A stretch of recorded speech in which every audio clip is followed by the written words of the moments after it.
Well, good morning. The time being 9 a.m, I declare open the special budget meeting for the Gladstone Regional Council for the 15th of June 2021.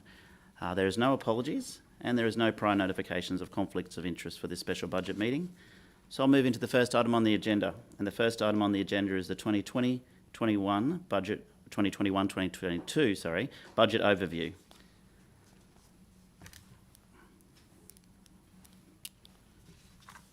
So good morning, fellow councillors, council officers, CEO, ladies and gentlemen. I'm proud to present the Gladstone Regional Council's 2021-2022 budget and associated operational plan, the second for this current council term. I would like to acknowledge the Baili, the Gurang-Gurang, the Gurang and the Trebalang Bunda people, who are the traditional custodians of this land.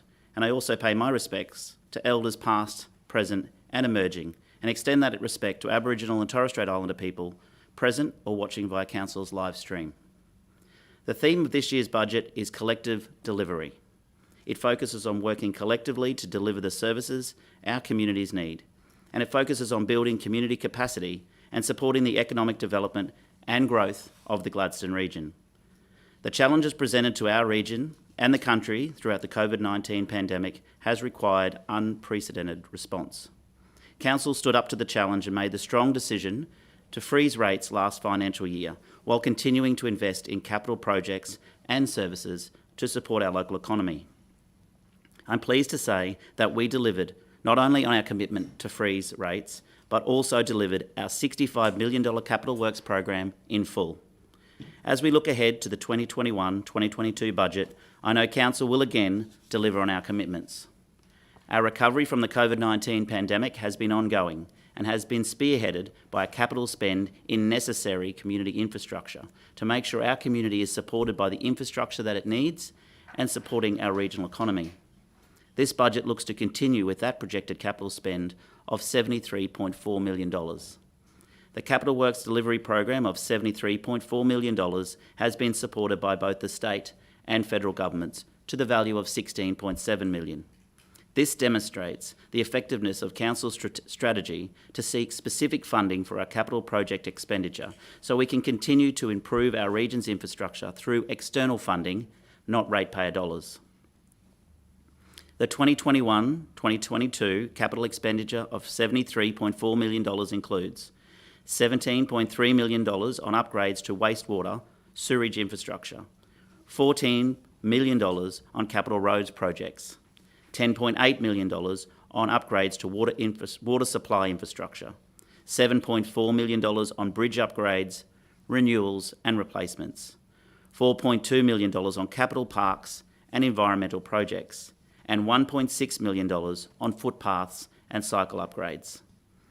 The continued investment by other tiers of government in our region this financial year will contribute to the planned delivery of key capital projects, including but not limited to $2 million on sewerage mains replacements to the Gladstone wastewater treatment plant, $1.4 million on bridge replacements on Gorge Road and John Clifford Way near Lomead, $1.12 million on the Banaraby landfill Cell 2 capping, $1 million to renew footpath and pavement on Tallulah Street, and $900,000 for road improvements along Coast Road in Baffle Creek. These programs will have funding input via the highly successful Works for Queensland program. These projects will also receive input from the federal government's local roads and community infrastructure program, and they are the Gladstone Aquatic Centre upgrade, including amenities, and asphalt overlays and bitumen reseals across the region, and we thank both the state and federal government for those fundings. We will focus on planning and advocating for the future. To do this, we will fund key strategic activities that will fund co-investment to support the front-end engineering for the Gladstone region hydrogen ecosystem in order to contribute to the development of a world-class hydrogen production and export hub, ensuring that Gladstone remains the energy capital of Australia. Develop a regional transition plan that blends carbon-based industries and renewable industries that will support a more diversified economy. And deliver a strategy for our regional road network, including freight and active transport and safety, to ensure strategic network development and connectivity. This will position our region to capitalise on the emerging energy emerging energy sectors and will make sure we continue to leverage our connection to the world through our port. Holistic planning of our road network will help connect our beef producers to the world and assist with advocating and planning to link Council's road network and support other transport enhancements, such as the Melbourne to Gladstone Inland Rail.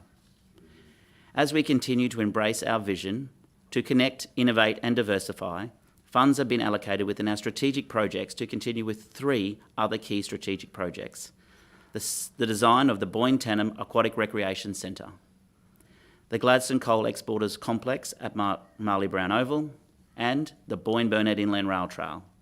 These 3 strategic projects provide a means to promote our region in partnership with our community, industry and other tiers of government to ensure our region remains a great place to live, work and play.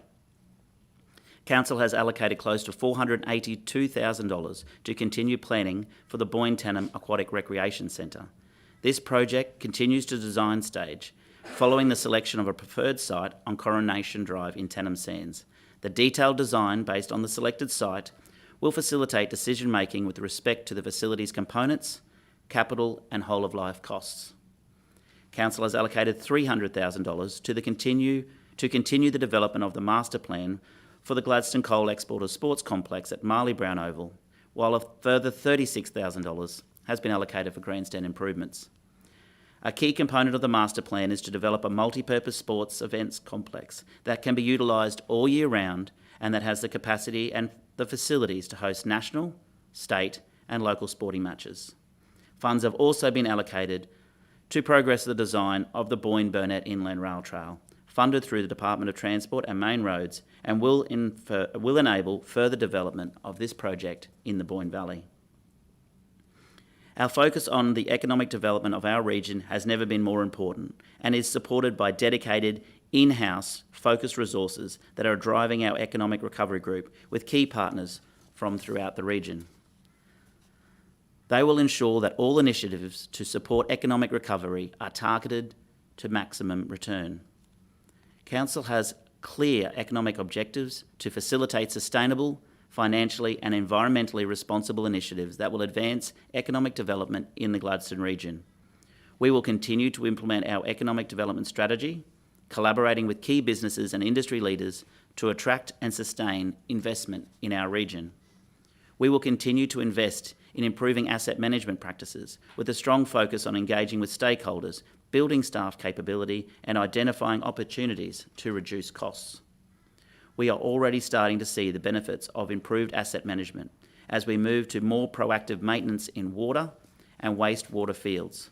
For every maintenance activity that we can shift from reactive to plan, we will reduce all overall maintenance costs. Council is proud to declare that for the 9th consecutive year, there will be no new borrowings. We took the opportunity to refinance our debt during the current financial year as part of one of the COVID-19 response measures offered to local government by the Queensland Government. Based on the current record low interest rates, reducing our ongoing interest costs and extending the loan sees our loans and the net annual financing costs reduced to $700,000 compared to $4.3 million at the time of adopting our budget 12 months ago. Our focus on reducing existing debt with no new borrowings will see interest-bearing debt decline to $102.7 million by June 2022. Council's approach currently sees no borrowings planned in the long-term financial forecast.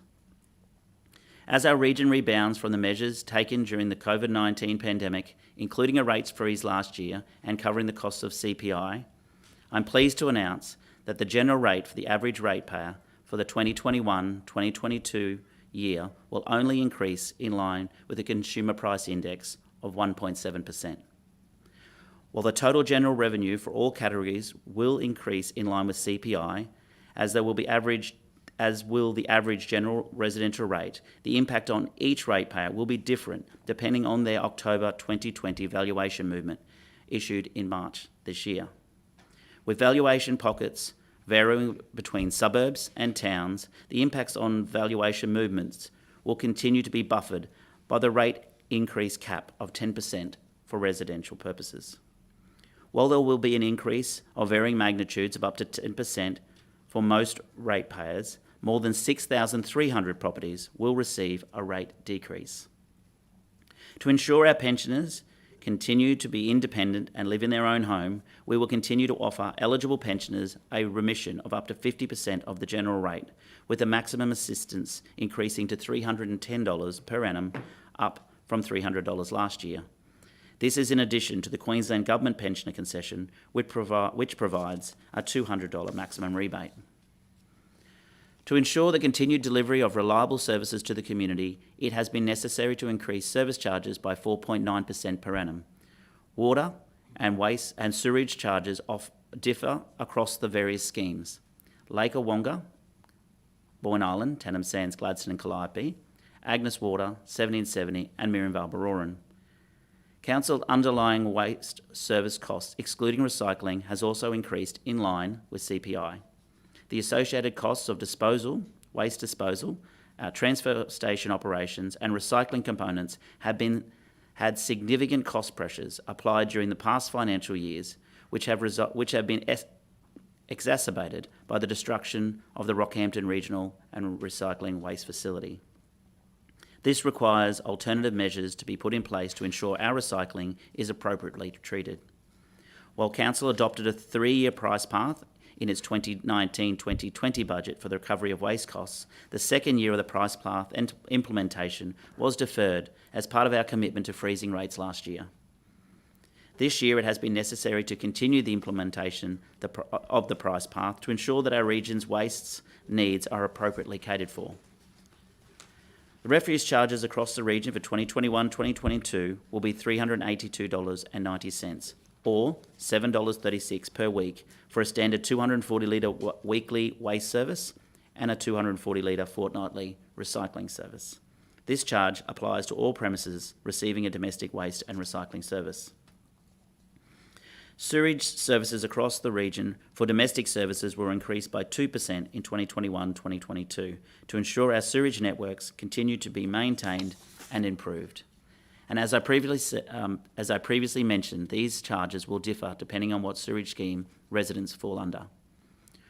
Water network costs have come under increasing pressure from all sides, inclusive of the network operation, but also input costs for water as determined by the Gladstone Area Water Board.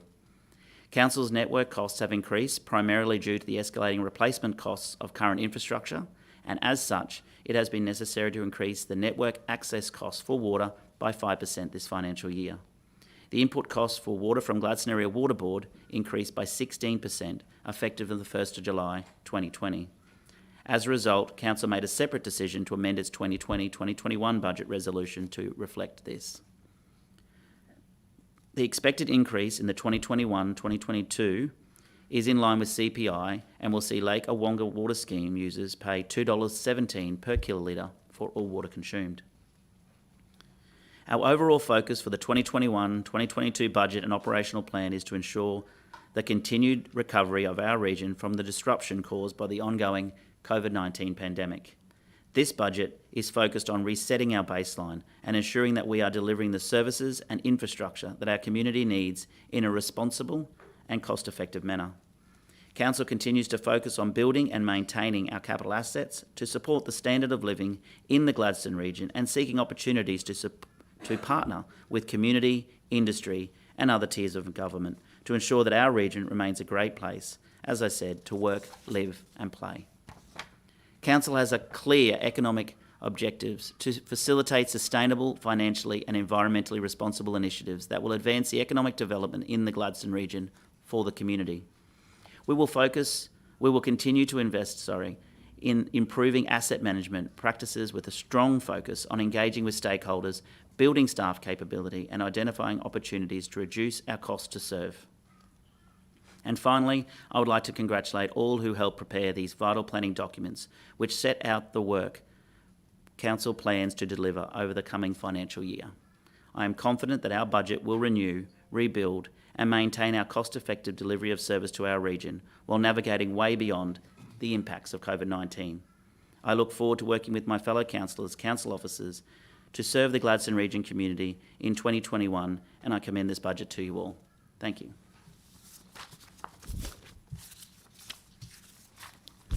Councillors, the next item on the agenda is the revenue statement, and I'll hand over to the General Manager of Finance and Risk, Mark Holmes.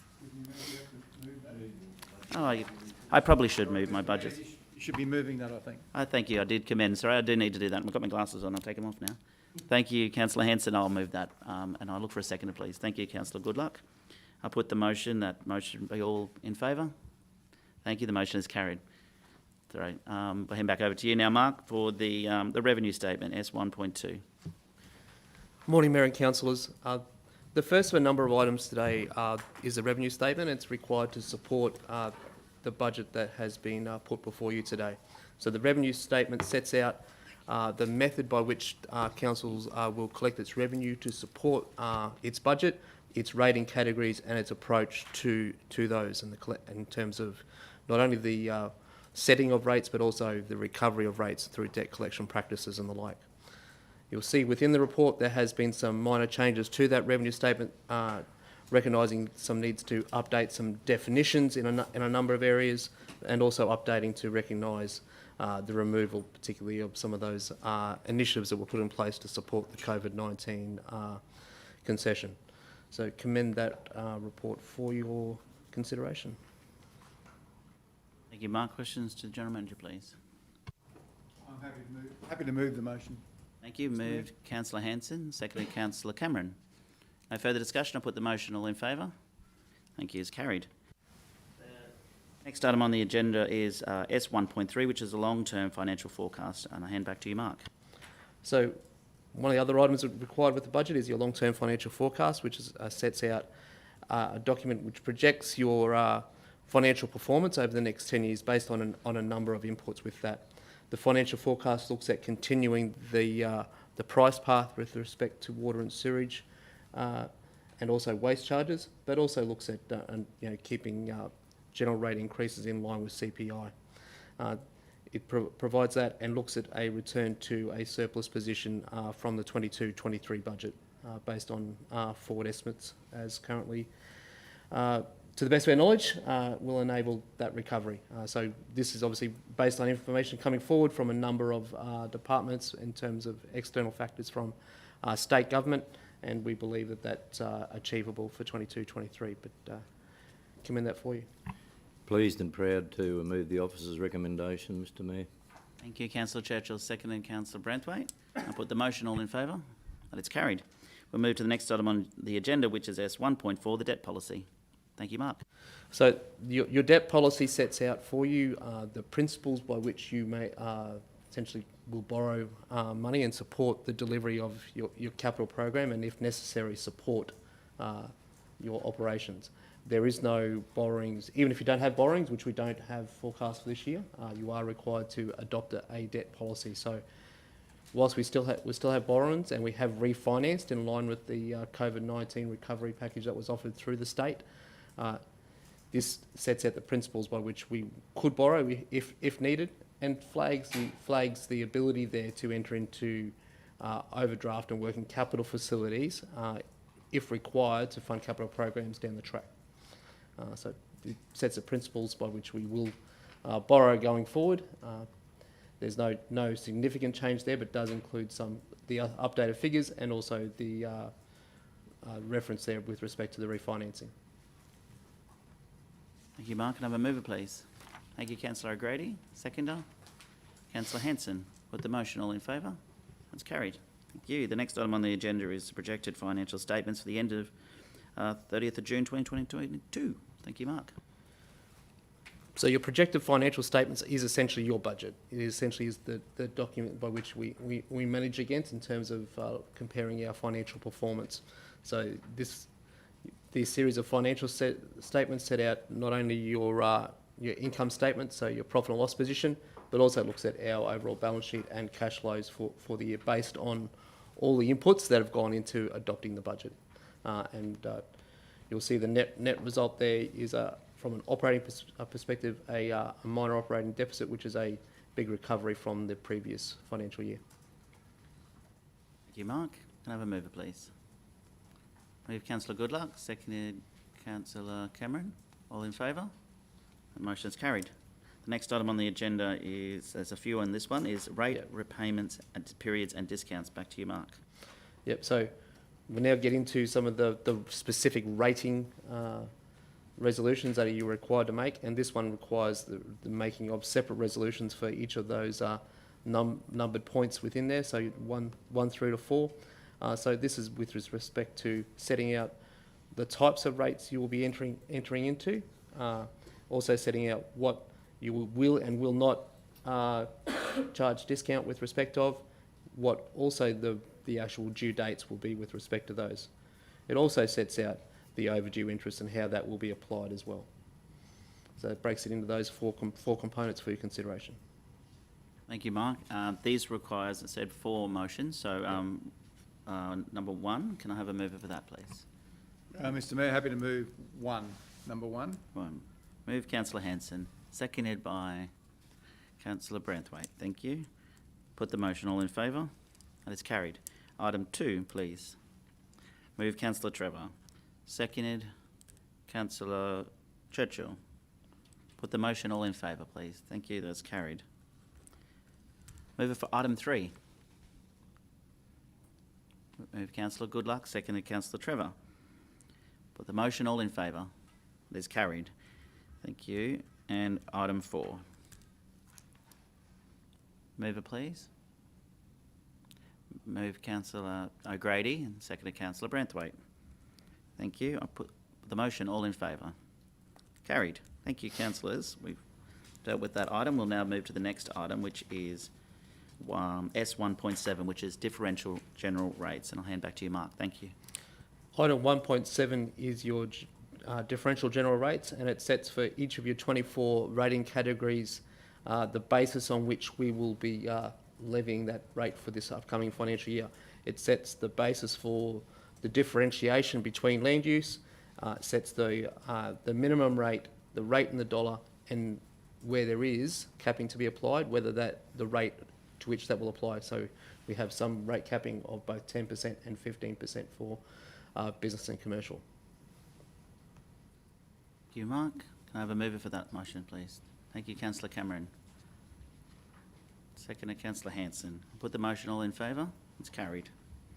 Thank you, councillors. We'll move to the next item, which is S1.8, pensioner concession. Your pensioner concession policy, it sets out the basis by which we will offer a remission for those pensioners that receive, essentially in line with the state and federal Centrelink requirements, what benefit we provide to those properties. So pleased to say there's an increase provided for pensioners this year, and providing up to 310 per annum for those properties, and it's allocated on the basis of 50% of the general rate. Thank you. I'm pleased to move the officer's recommendation, Mr Mayor, but based on the fact that some of us are actually approaching that age, none of us have material interest. Thank you, Councillor Churchill, and seconded Councillor Trevor. I put the motion. All in favour? Motion is carried. Thank you. Thank you. The next item on the agenda is S1.9, exemption and concessions from general and differential rates. So, councillors, there's a number of land uses within our rating system that are exempt from general rate. Not only exempted by way of direct reference within the legislation, but also through the type of land use, providing community support, and whether they relate to sporting facilities, community halls, and also some of the public assets. So we've got a policy that supports that, and just to make it clear as to how we apply that exemption throughout the region. Thank you. Move it, please. Councillor Muscat, are you moving this one? No?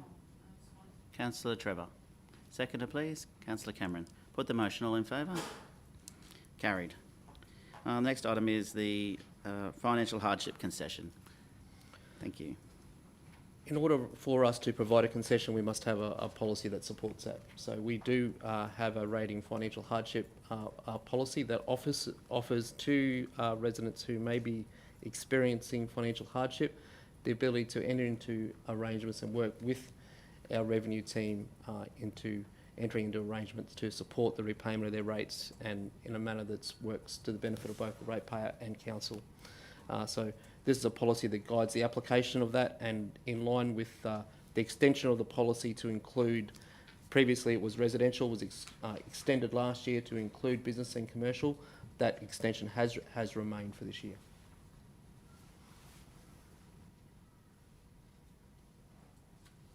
I have a mover, please. Thank you.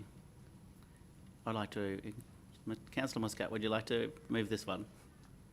Thank you. It's a hardship concession fee. Thank you. Move Councillor Muscat, second, and Councillor Branthwaite. All in favour? Thank you. Carried. We'll move to the next item on the agenda, which is S.111, waste cleansing services. Thank you, Mark. Thank you, Mr. Mayor. This item sets out the rates to be applied to the many variants we have with the delivery of domestic waste services to our ratepayers throughout the region. There's a base service there that provides for the weekly waste service for a 240 litre domestic waste bin and a 240 litre recycling, but we have many variations with respect to that, and this sets the charge for each of those variations for those service.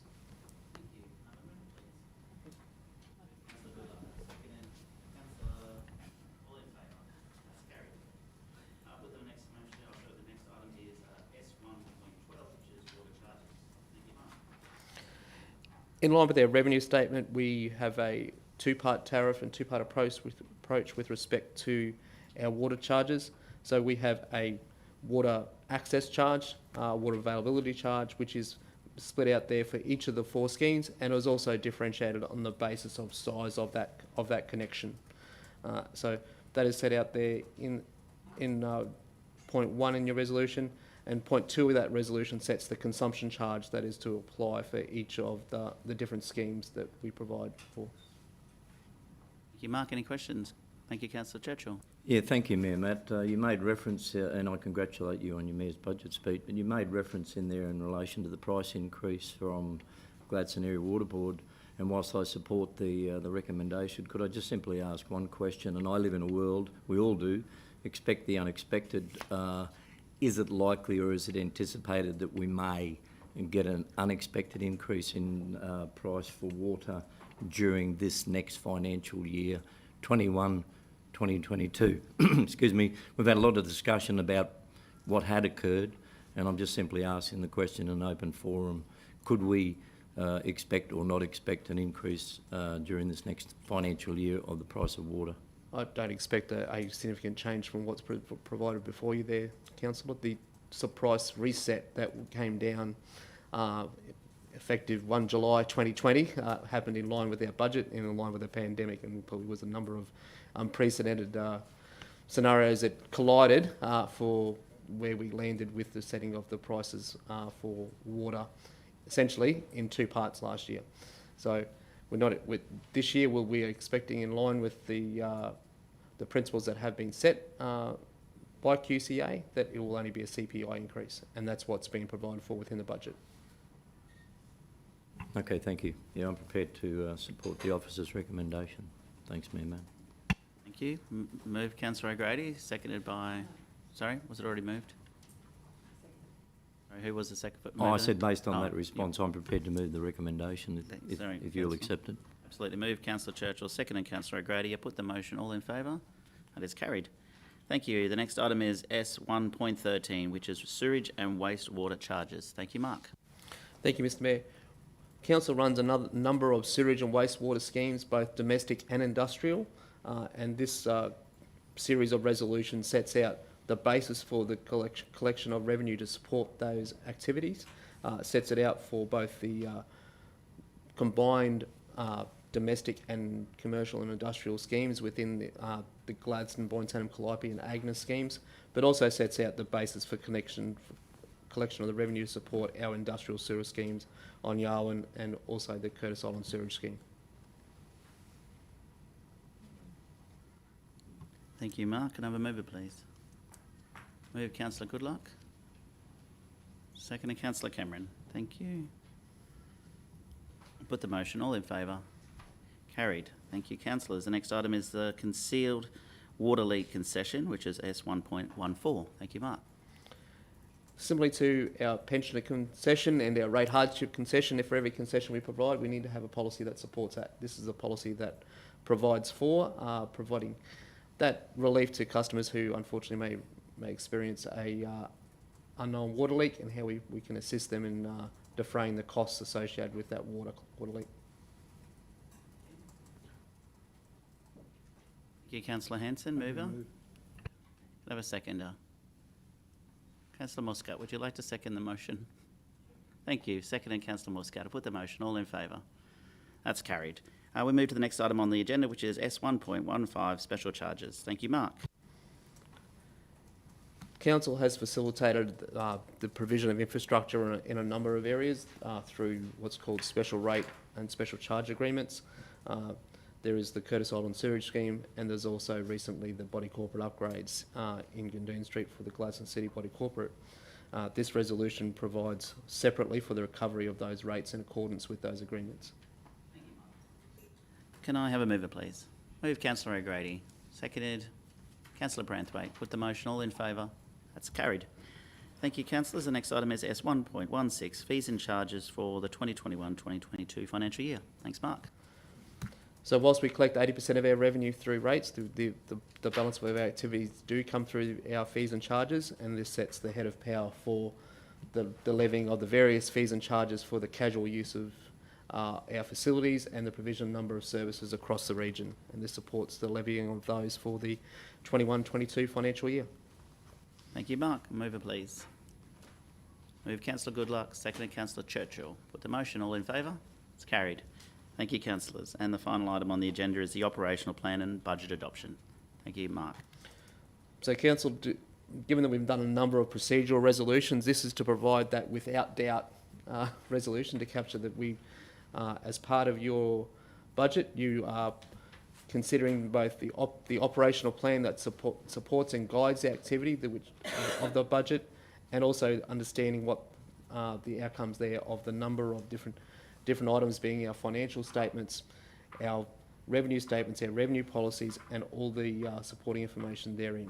So this is a resolution that just recommends the adoption of the Gladstone Regional Council operational plan and its budget for the 21-22 financial year. Thank you, Mark. I'd like to move that from the chair. Thank you. Can I have a seconder, please? Seconder, Councillor Hanson. We'll put the motion. All in favour? Carried unanimously, as all items were. Thank you, councillors. That is the last agenda on the item on the agenda. We will break shortly to meet with local media and others, and we will be back for our general meeting at 10 a.m. That will be for the general meeting for the 15th of June, and that will commence at 10 a.m. So we will take a short break. But before we go, I know I said it in my budget. Oh, sorry. Oh, sorry, 10:30 for those watching online. 10:30, you've got an extra spare half an hour. But before we break this budget meeting, can I just say thank you, councillors, for your involvement in this budget. This budget and the last budget have been very difficult, obviously, and no doubt for every level of government around the country and around the world for that matter, to manage a COVID-19 pandemic last year, freeze rates, and then this year to deliver this budget with just a CPI increase for our average residential ratepayer is, I think, an outstanding effort. And I want to thank councillors and CEO and general managers. But more so, Mark, to your team and this team over here, this is the A team when it comes to finance in Queensland. Thank you so very much for what you have done, and I'm sure our ratepayers will appreciate it very much. I know my councillors and I certainly do. So thank you, councillors, and for everyone online. I declare the meeting closed, and we'll be back at 10:30 for our general meeting. Thank you.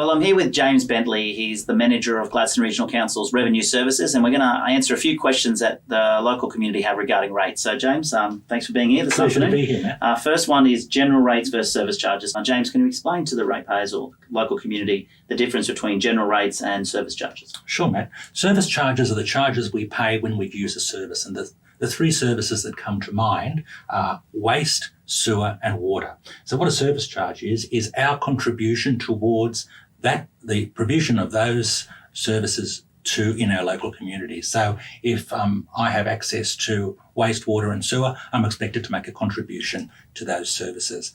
General rates, on the other hand, are the charges that council levies on the community for the provision of income for council's general operating expenses. All the other services that council provides. It's a big pot that council uses to spend money according to the community's wishes. All right, so lots of people, I always hear this argument over the years at rates time is, I've got a property in Brisbane and my rates are cheaper in Brisbane. Can you explain to community why that is? When you look at rates and comparisons between different local government areas, you have to really compare apples with apples. Now, Brisbane has over 400,000 dwellings, residences. Gladstone has about 22,000 places where people live. It really is a function of size. We're 10,000 square kilometres. Brisbane's 1,300. We've got a huge network of roads, right from Rosedale all the way up to Mount Larkham and beyond. So we have to really do a lot, make our dollars go a lot further, and we've only got a smaller population. So that's why we don't have the same size, but we have to provide the same level of service. Can you talk about how people can get a discount and how many days they have to get the discount, and also a bit about how they can get a concession? Yes. Well, this should come from New South Wales, where hardly anyone gets a discount. So it's great to be up here when actually see a local government that's providing a discount. So what you do is, provided you pay your rates in full by the discount due date, which is normally 60 days after the notice is issued. So we will issue our notice in the middle of August. So by the middle of October, if you pay those rates in full, you'll get a 10% discount on the whole thing, except the emergency management levy, which is a Queensland government charge, and your water consumption. So all the service charges we spoke of, the rates charge, 10% discount, provided you pay by middle of October, 60 days afterwards. Okay, one question which I sort of touched on before was concessions. What concessions are available? The good news is that council provides substantial concessions to pensioners, and we encourage pensioners to contact us to make sure and inquire about their eligibility. In terms of the pensioner concession, there are three requirements, and they're all pretty straightforward, really. You have to own the place, you have to live there as your principal residence, and you have to have a pensioner concession card issued by Centrelink, or a gold card issued by DVA, Department of Veterans Affairs. So provided those three criteria are met, you're entitled to a pensioner concession, which is funded by council and also funded by the Queensland Government as well. So in the financial year just ended, the average concession amounted to approximately $500 in the year just ended. So it's certainly worthwhile, if you have any questions about entitlement, to give us a call and we can help you make an application. Okay, final question. If someone's having a hard time paying their rates out, what can we do to help them? Call us first and we'll help you. We'll help discuss a payment plan, so you'll be able to avoid any interest payments. We'll be able to help you with any hardship relief if you're facing genuinely difficult circumstances, perhaps even get you in touch with a financial counsellor for free to help you through your situation. So what we can do going forward, if you plan, is you can make provision to pay a certain amount every week or every fortnight or every month, so that you might not be able to get the discount, but at least you'll be able to pay your rates in full by the end of the year. So please, it's very hard sometimes when you're in trouble, but just give us a call and we'll do all we can to help you. Awesome. Thanks, James. We're adopting the Gladstone Regional Council budget on Tuesday. It will be live streamed, of course, on Council's website and Facebook. So tune in and we'll keep up to date on what's happening with our budget on Tuesday and general rates and service charges and all the rest of it that'll happen then. So thank you. Thanks, James. Thanks very much, mate.